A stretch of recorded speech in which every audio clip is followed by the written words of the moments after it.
Okay, hi. It's Margaret. Um, this is a different kind of video. I did a happier video this morning. Um,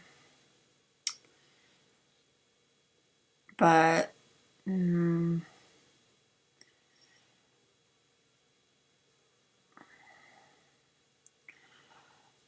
the PTSD has been hitting me really hard tonight, and I called the hospital, talked to the emergency psych person, and just as I was understanding like why I'm so triggered tonight, she like cut me off because it wasn't time to talk to me, which is pretty much standard. Like the hotlines and stuff, they always cut you off. But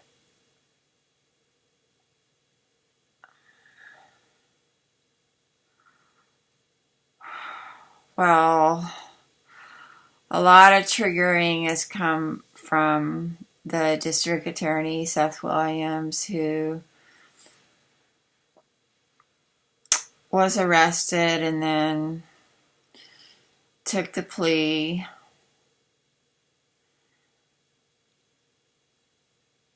And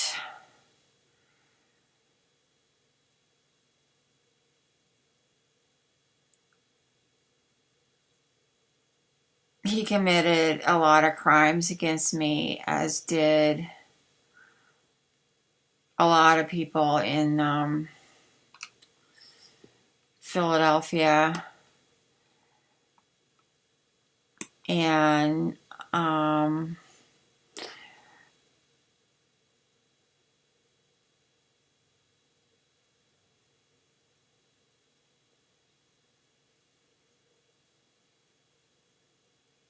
a lot. Uh, I knew a lot of rabbis in the city and cared about them. And they, after they dug up the contaminated site next to my house, they turned on me. And they're always lying. This one, she always says she loves me, but it's a total lie. She doesn't, it's a total lie. You know, her friends and colleagues and stuff, like lawyers and politicians, and the hypocrisy of the rabbis.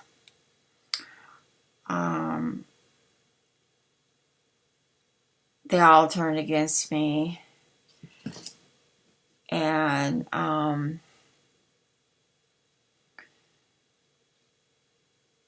it's a lie.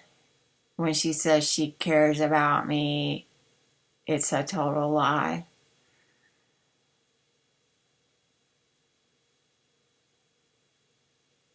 And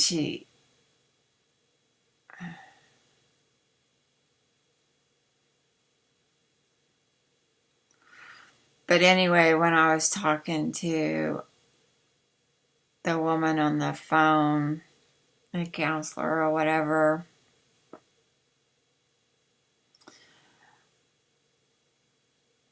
you know, she's asking how I was feeling and the way my health has been lately and stuff. And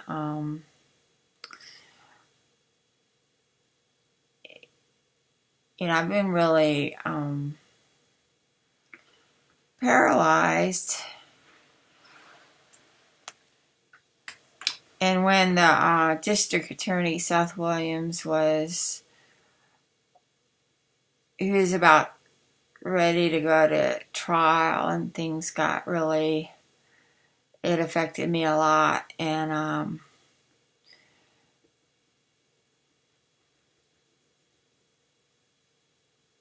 yeah, I wasn't thinking about suicide, but I got like fed up, like I got fed up because it was like, I'd been asking for help for so many years and nobody ever helping me, and just committing crimes against me all the time. And I said, like, okay, I've had it, like goodbye. And I wasn't even thinking about suicide, but somebody took it that way. And I went to bed, and about 3 in the morning, the police are trying to break into my window. It's really hard to get in my house. But, because I had so many crimes happen to me in Philadelphia, like burglaries and guys walking in my bedroom and stuff. And then the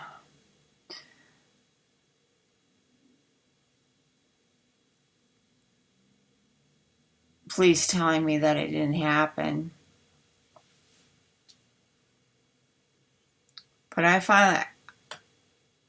finally got them arrested because I was living in the 14th district in Mount Airy, and the police had been instructed that I was crazy, and they had been instructed, at least to call me crazy, and then they had been instructed to never help me with anything. So I was getting robbed, burglarized, like every other day for a couple months until I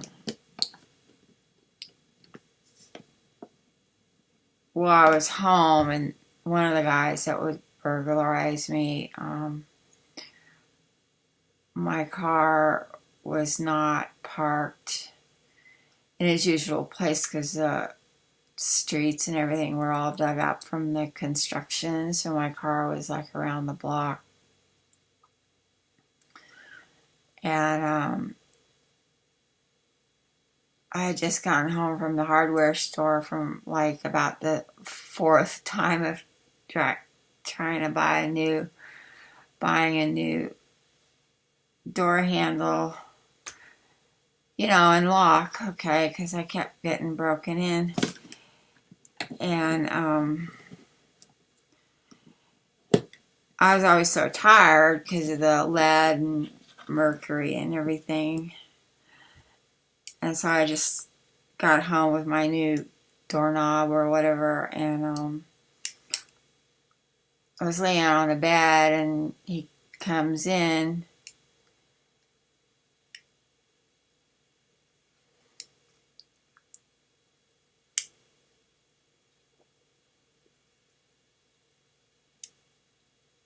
And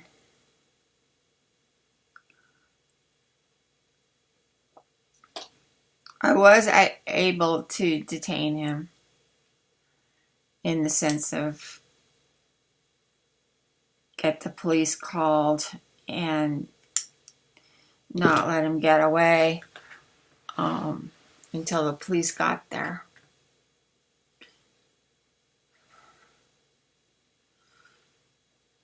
I yelled at him a lot.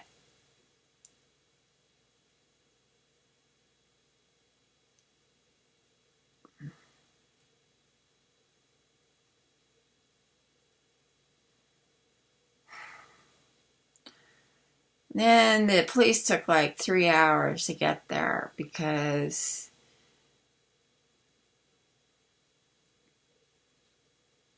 they never... I'd called about the robberies before, and showed them evidence and all kinds of stuff, and they paid like no attention.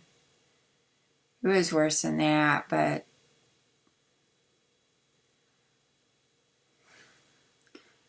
anyway, police finally took him. I had to go down to the station and report what was going on. And then I got home somehow. And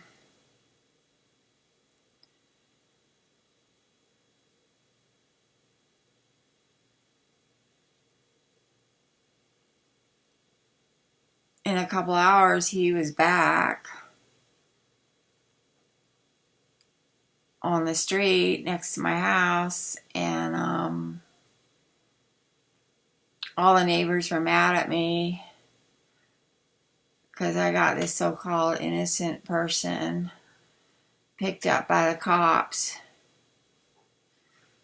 And then he was kind of with a gang. He was with a gang. And they would sit on my porch and talk about guns. And a lot of people threw rocks at me. It wasn't just them. You know, if I walked down the street.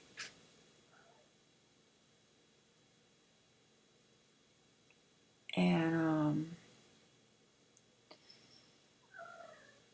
anyway, they they realized that the police weren't gonna like believe anything I said,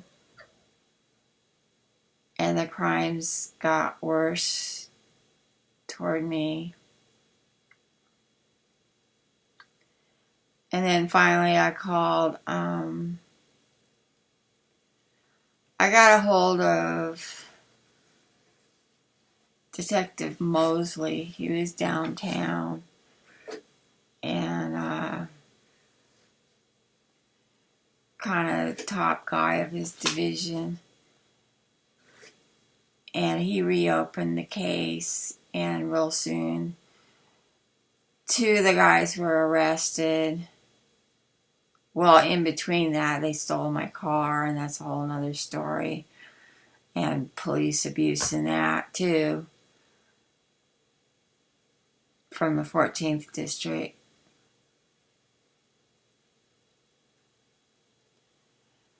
And then...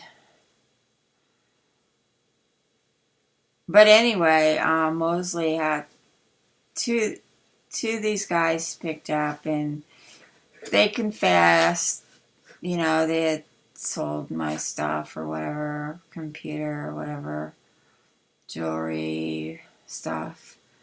And, but they were also stealing from other people. Like at first they were put someplace and they were stealing from wherever they were put. Anyway, I was like,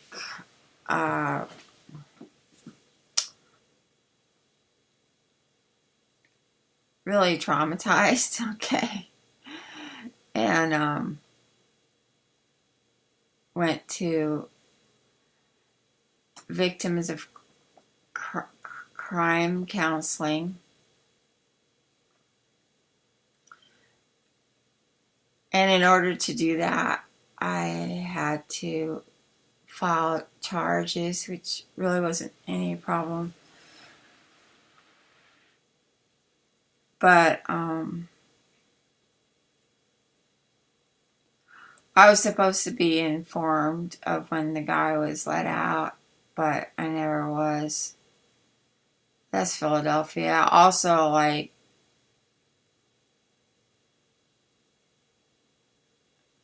I was bullied, trolled a lot on the Philadelphia Speaks. I know a lot of them were cops, and they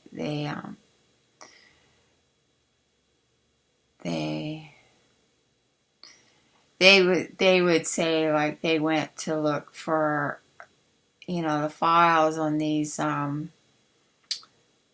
supposed burglaries, and they couldn't find them. But that's really standard to hide evidence and make it disappear in the police department or any department in Philadelphia. But I had copies. I had copies of some of them, the reports, and I had copies of the numbers, so whatever. And then, the guys confessed, But then I was in the victims of crime, and I go in, my therapist says, like, that, I think her name was, she was in a DA's office, Department of Victims of Crime. Not my therapist, but this other woman, she was in the DA's office. And, Seth Williams that just went to jail. And,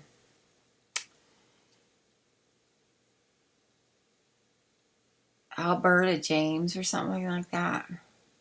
And she had called my therapist, and she was saying that the police, she didn't know what was going on because the police had told her, like, there weren't any robberies and that I was just crazy.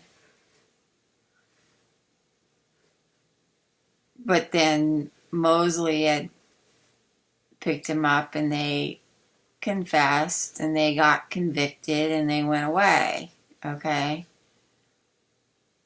And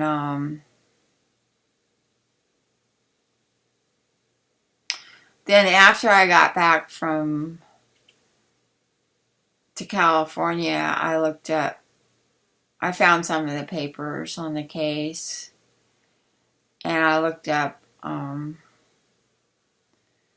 the guy's name on the internet, and he'd been arrested again, like, I don't know, a few months before I found the thing on the internet. And, same guy, I printed out the picture and stuff. I learned to, like, print out as much stuff as possible because the papers in the city would always change things. So I try to print things out as soon as possible. And then I would print out the changed version too. Okay? Because they changed his picture. Like after they found out that I knew he'd been arrested again. And it was funny because he said, none of this is funny, but he said the same thing that he had told the police, that he burglarized this woman in her house. And he said that he was just going to go in and check on her, like he was worried about her. So he was using the same line because he used that on me too, even though he had no reason. We didn't know each other. I just knew him that he... Yeah, it took me a while to figure out who was robbing me, but I finally figured it out. Because he would go around barefoot a lot, and he had left like a perfect footprint, like on my table in the kitchen to get out of the window. And I showed it to the police, and they said, oh, well, we don't take footprints. That's crazy.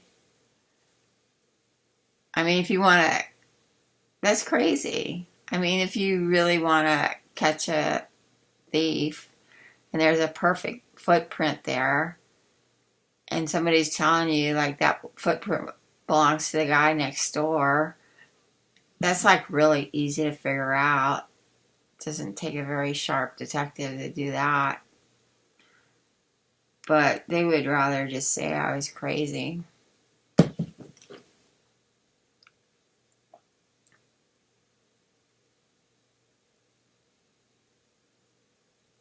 The police were very abusive.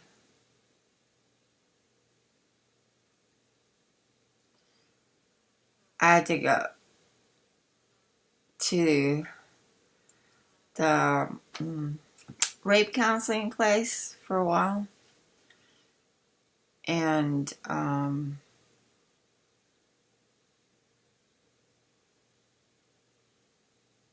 some things were happening.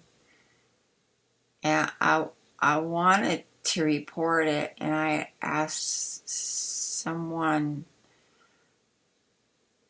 to take me. They told me what office to go to.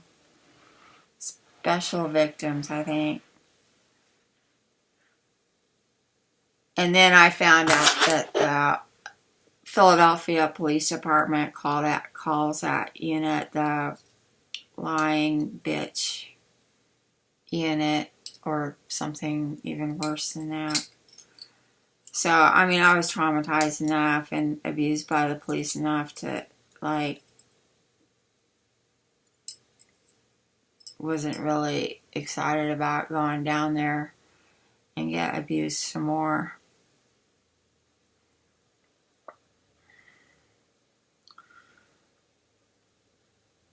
But I realized that when the DA, Seth Williams, I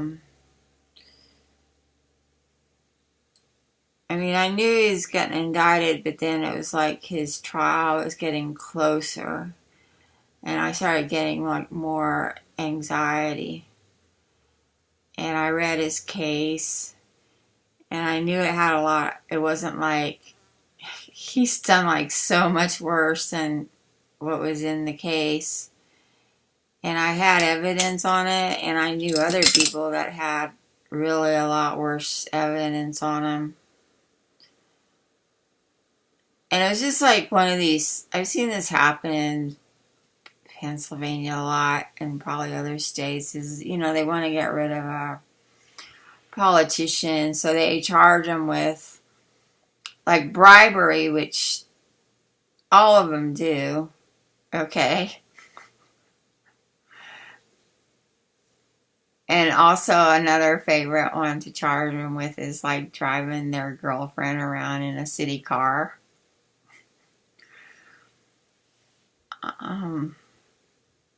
Taking gifts, that kind of thing.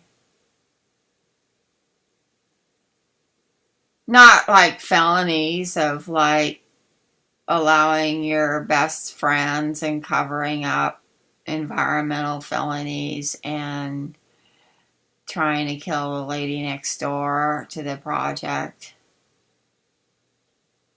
hiding evidence during the Market Street deaths that happened on June 5th, 2013. That DA office,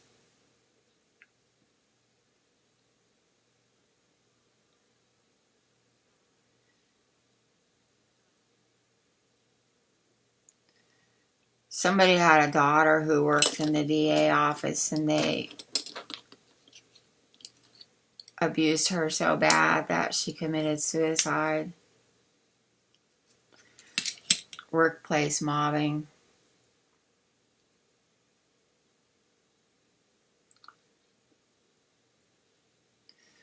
I wrote an affidavit for the Market Street case, and, you know, like going through and getting triggered by everything. I had to go into a health center when I was done, because the flashback, everything was just crazy. And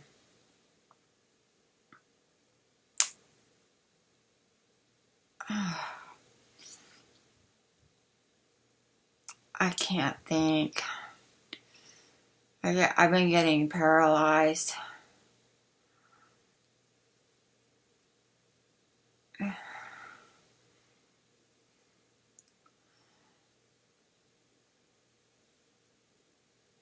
Um,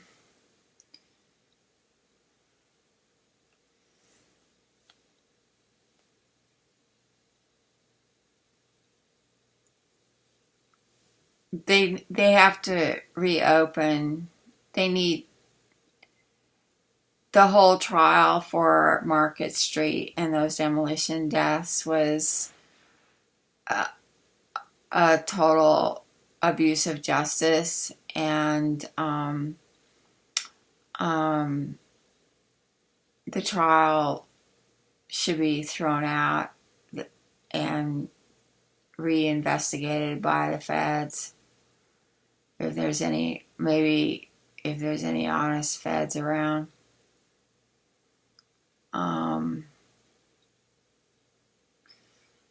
They made evidence disappear. There was conflict of interest. There was obstruction of justice. And Seth Williams led the charge with the grand jury. And then he gets indicted.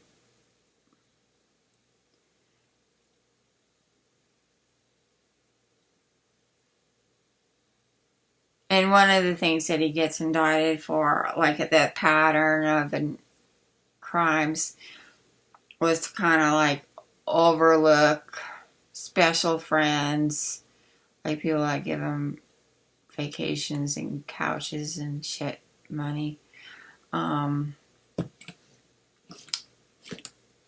Their legal problems.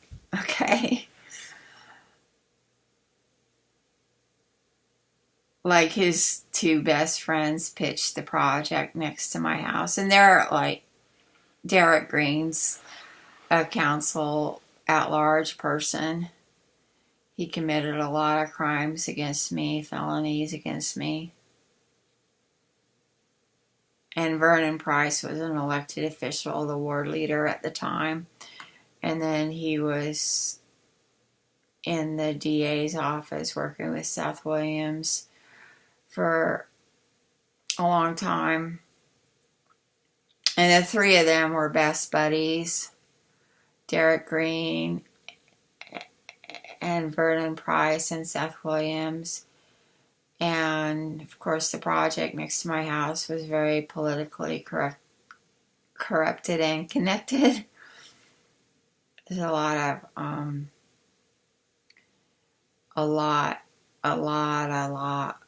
of felonies involved in that project.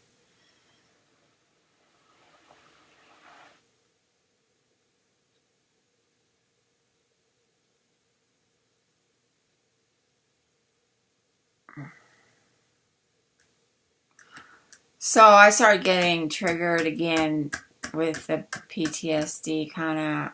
Well, I got triggered at Christmas time when I was at my brother's and I had my laptop, which I don't usually use, and I hadn't opened it up for a long time, and I opened it up and there was a message like from a couple months ago, but I didn't know. It was Christmas morning. The message like freaked me out so much that I didn't realize it was a couple months old. But this politician, he was a state senator, I think, for years, and he had lost the last election, and he had sent me an email asking about my situation and maybe, if there was anything to it. Like, I mean, there's so much to it, but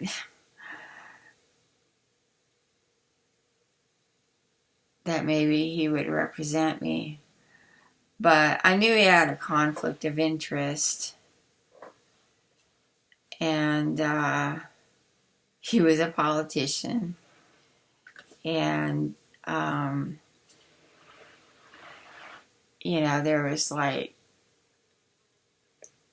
no way I was going to get a fair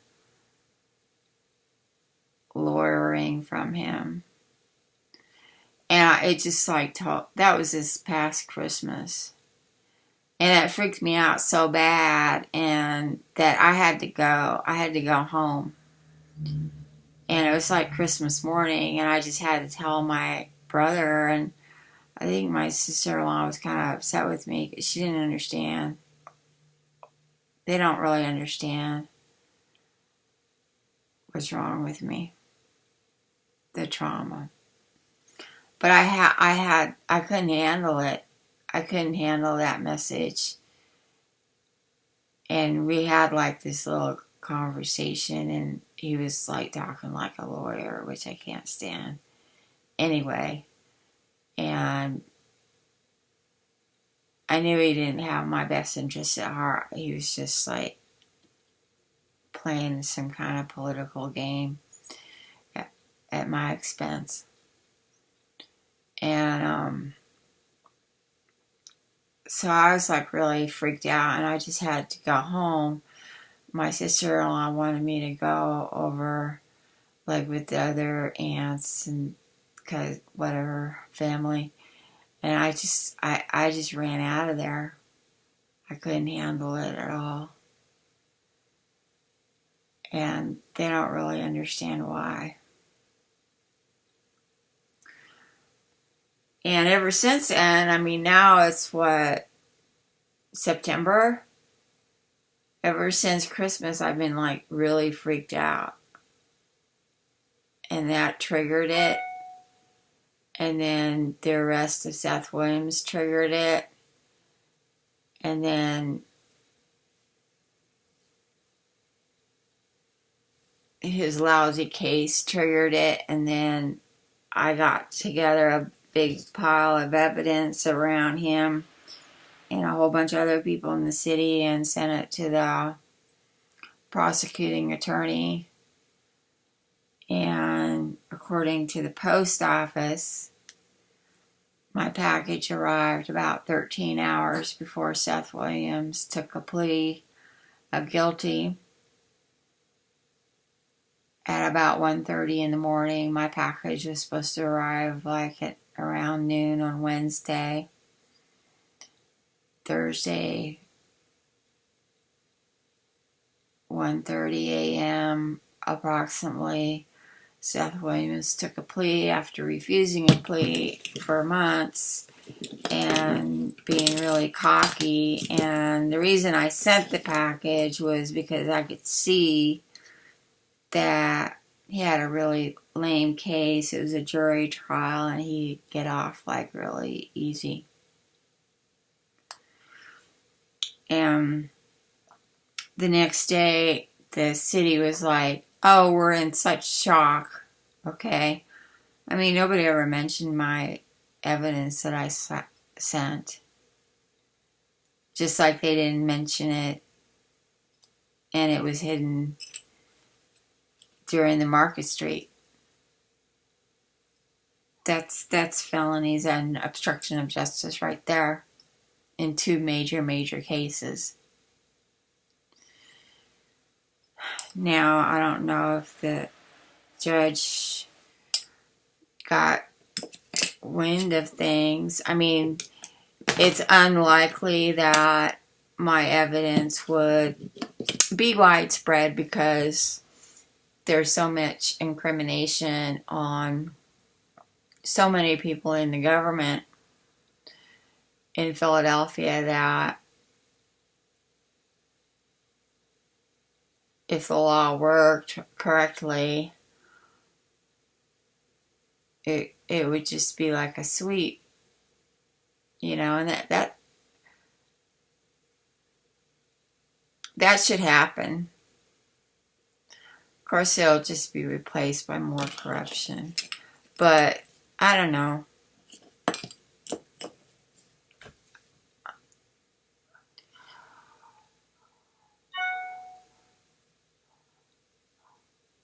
they might behave a little, the new ones that aren't in jail might behave a little better for a little while. Give the people a chance. I don't know. I don't know.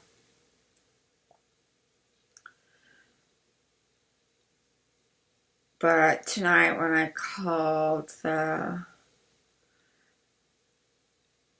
counselor at the hospital, after talking to her and listening to the same spiel they always give you, I realized that the reason I'm having a really hard time was, the Seth Williams trial tied in with everything, what he did to me, what he did at Market Street, and then talking to some of this rabbi who's like trying to say she loves me or whatever, but she doesn't. She never lifted a finger to help me. And, like her friends and buddies and lawyers and stuff screwed me over like royally. And they're just laughing. They don't care.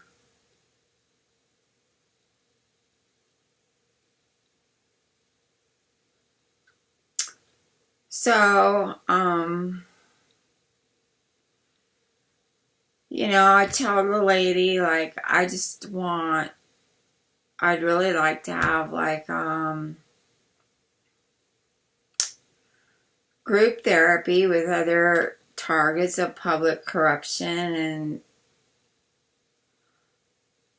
there's a lot of us, okay, because this government is so corrupt. Like whistleblowers. I didn't know I was a whistleblower. I just thought I was, like, important to let them know that that land was contaminated and I was sick. But they didn't care about that. They got people living on that land now. They don't care. The rabbis that preach about clean water and green,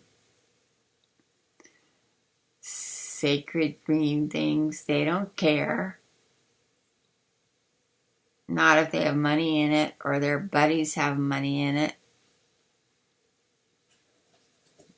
Or it's just politically not the right thing to talk about. They'll go against their moral ethics and then stand up in public and talk about their moral ethics regarding social justice and environmental felonies.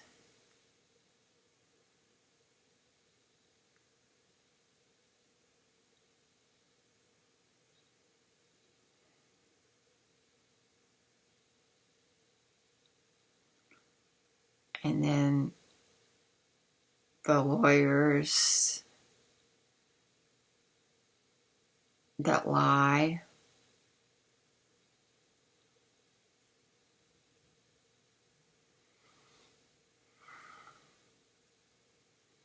The politicians that lie, included with all these crimes toward me. I mean, Cindy Bass, Derek Green, a whole lot of them know. All of them know. And they are all in collusion with the Market Street stuff because they didn't want to take responsibility even though they were responsible. That's what city council does all day, is like zoning and building deals.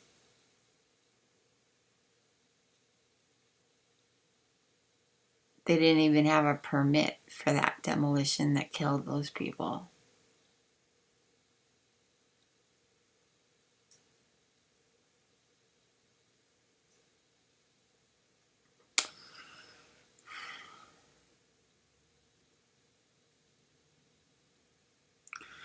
So, and I gotta say, I'm a little sick and tired of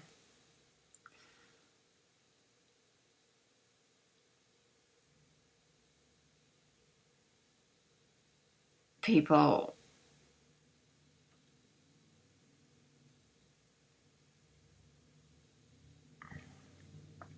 telling me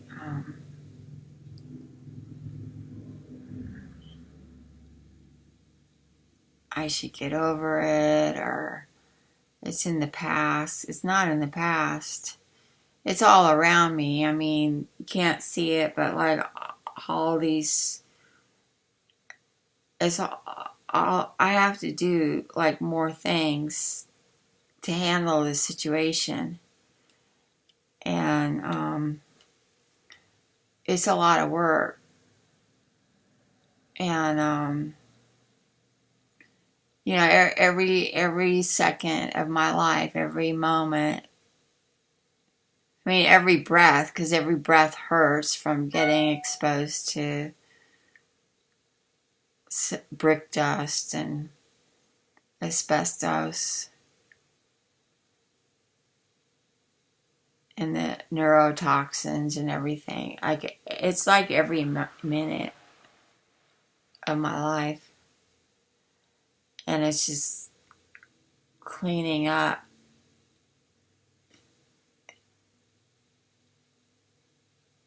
You know, it's like right now, people, you know, like there was Katrina, there was, now there's Houston, and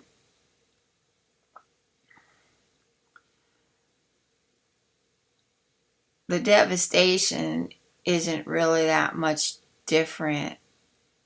I mean, I'm just one person that it happened to, but the devastation of like the house, not having a place to live, and I mean,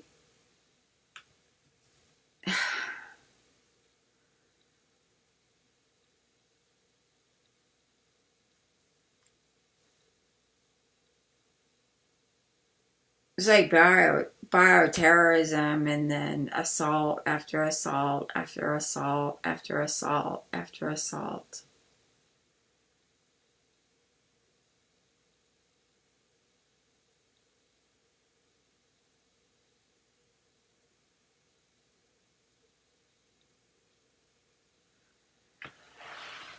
So all those people have to rebuild their life,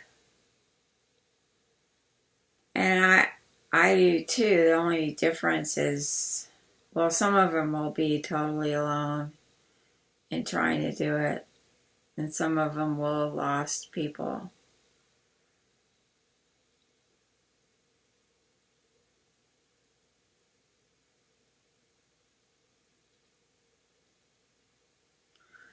But I did, like, one of the things about PTSD is that, like, they kind of show that even if, you know, you come home from war, or like some assaults or crimes against you or whatever. I mean, this was like years and years and years of crimes through the most powerful people in the city. And when authority is the abuser, and there's gaslighting and mobbing and everything, the severity of the PTSD is worse. And, you know, years and years of just repeated things and absolutely nobody to turn to. You know, I couldn't turn to the police. I couldn't turn to anybody.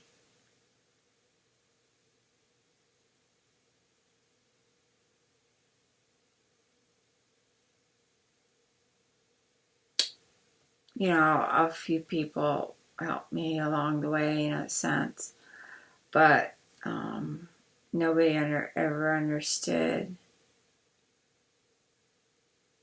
the depths of trauma that I was undergoing.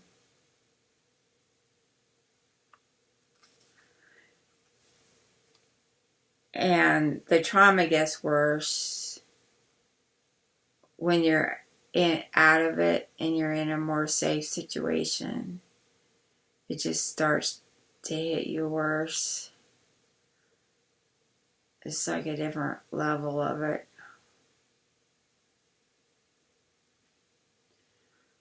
So I don't know, this year's been gone. It really did start it. I mean, I can't say I was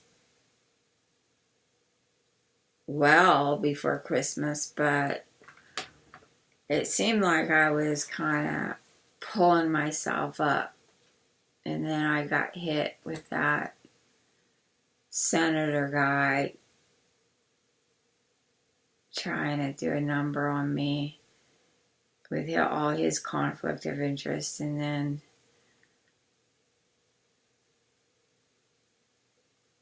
Seth Williams getting arrested and having to revisit that, and then the Lion rabbis that turned on me.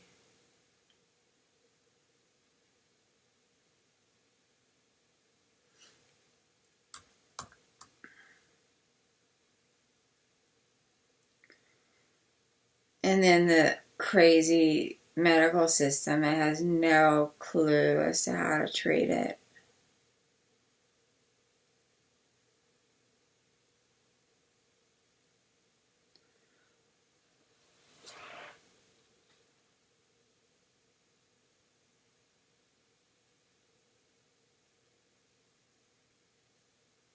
I mean, I could get help if I had money because there's alternatives at work, but that's not my situation.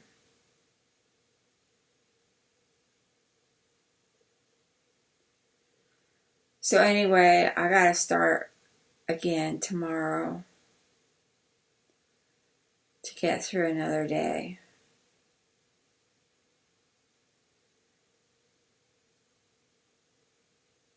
And I'm not doing too good. I'm really not doing too good.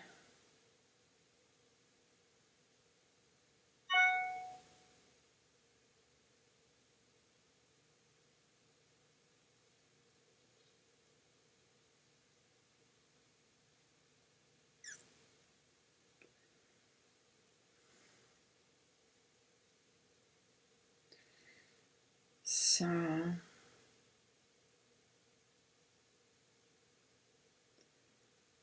gonna okay, well, whatever. That was probably boring, but that was my therapy for the night.